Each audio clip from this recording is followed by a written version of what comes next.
Les deseo que tengan un maravilloso día, porque hoy Dios nos está hablando a través de la palabra. ¿De dónde saca todo eso? De la primera lectura de la carta a los Hebreos, capítulo 12, versículos del 4 al 7 y del 11 al 15.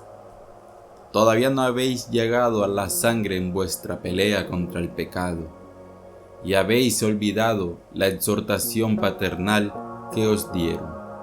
Hijo mío, no rechace la corrección del Señor, ni te desanimes por su reprensión, porque el Señor reprende a los que ama y castiga a sus hijos preferidos.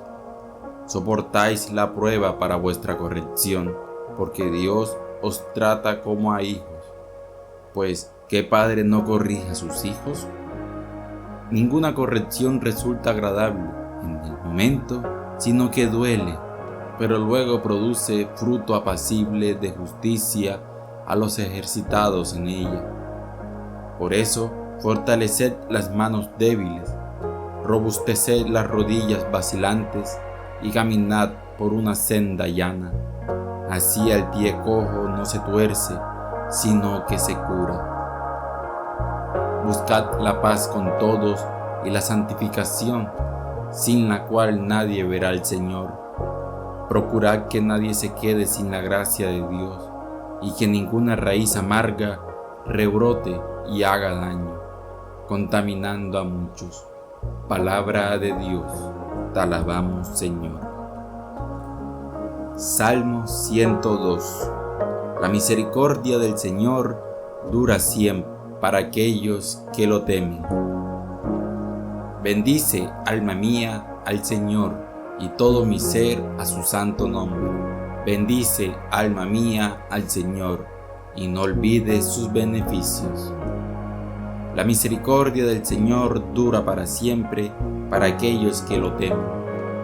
Como un padre siente ternura por sus hijos, siente el Señor ternura por sus fieles, porque Él conoce nuestra masa, se acuerda de que somos barro.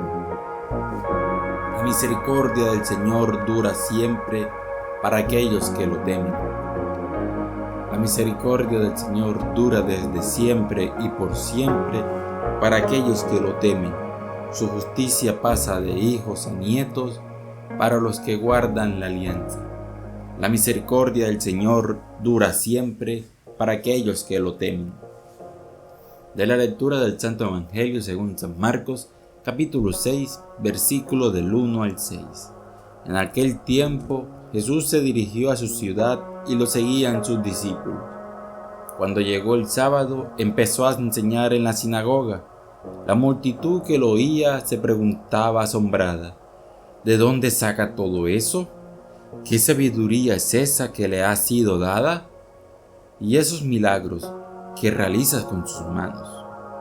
¿No es este el carpintero, el hijo de María, hermano de Santiago y José, y Judas y Simón? ¿Y sus hermanas no viven con nosotros aquí? Y se escandalizaban a cuenta de él. Les decía: no desprecian a un profeta más que en su tierra, entre sus parientes y en su casa. No pudo hacer allí ningún milagro, solo curó a algunos enfermos imponiéndoles las manos, y se admiraba de su falta de fe, y recorría los pueblos de alrededor enseñando. Palabra del Señor. Gloria a ti, Señor Jesús. La corrección de Dios y la falta de fe. Las lecturas de hoy nos presentan dos temas esenciales en la vida cristiana: la corrección de Dios como un signo de su amor y la dureza de corazón que impide recibir su gracia.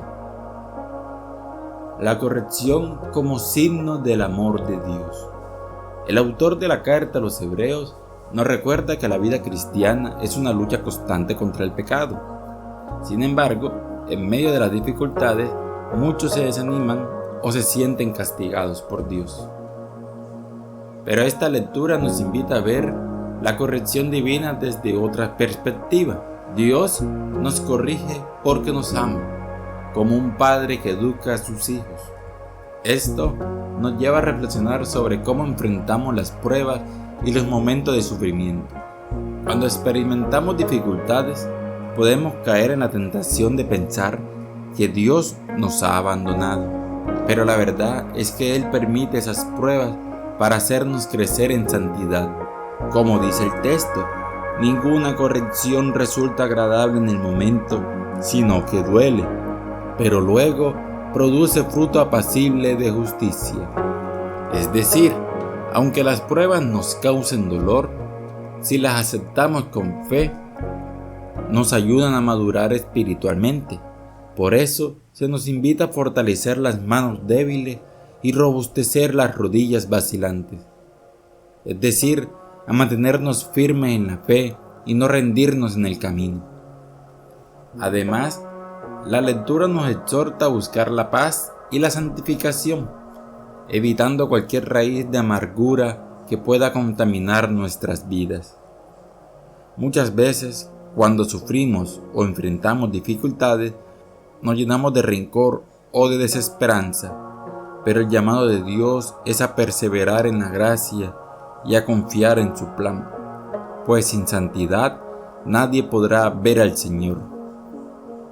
La falta de fe como obstáculo para la gracia. El Evangelio nos muestra un episodio impactante en la vida de Jesús. Su propio pueblo lo rechaza. Los habitantes de Nazaret, en lugar de reconocerlo como el Mesías, se aferran a su conocimiento humano sobre él. ¿No es este el carpintero, el hijo de María? La gran paradoja es que quienes más lo conocían en su humanidad fueron los que menos creyeron en su divinidad. El problema no era la falta de pruebas, sino la dureza de su corazón. Este pasaje nos advierte sobre un peligro real en nuestra vida espiritual: la costumbre y la falta de asombro ante la acción de Dios. A veces podemos acostumbrarnos tanto a la fe que dejamos de experimentar su poder. Nos volvemos como los nazarenos, incapaces de ver a Dios actuando en lo cotidiano. Por eso, Jesús no pudo hacer allí ningún milagro, más que sanar a unos pocos enfermos. No porque le faltara poder, sino porque la fe es necesaria para que la gracia de Dios actúe en plenitud. Este Evangelio nos invita a preguntarnos: ¿reconozco a Dios en mi vida diaria o me cierro a su acción porque me he acostumbrado a Él? ¿Cuántas veces no recibo más bendiciones porque mi falta de fe impide que Dios actúe en mí? Ambas lecturas nos llevan a reflexionar sobre cómo respondemos a Dios en nuestra vida. Por un lado, Dios nos corrige por amor, para hacernos crecer en santidad, y por otro, nuestra falta de fe puede ser un obstáculo para su obra en nosotros. Debemos aceptar las pruebas con confianza. No debemos verlas como un castigo, sino como una oportunidad para crecer.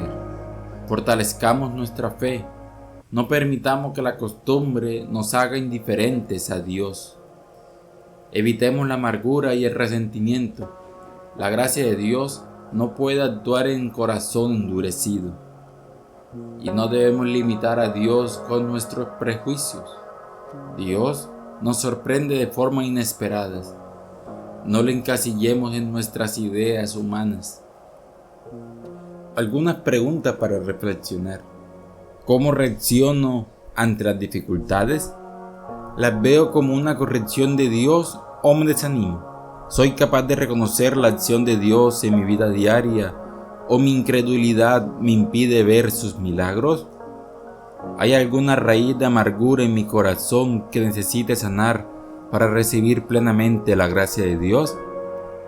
Que estas lecturas nos ayuden a confiar más en Dios, aceptar su corrección con humildad y abrir nuestro corazón para que su gracia transforme nuestras vidas. Amén.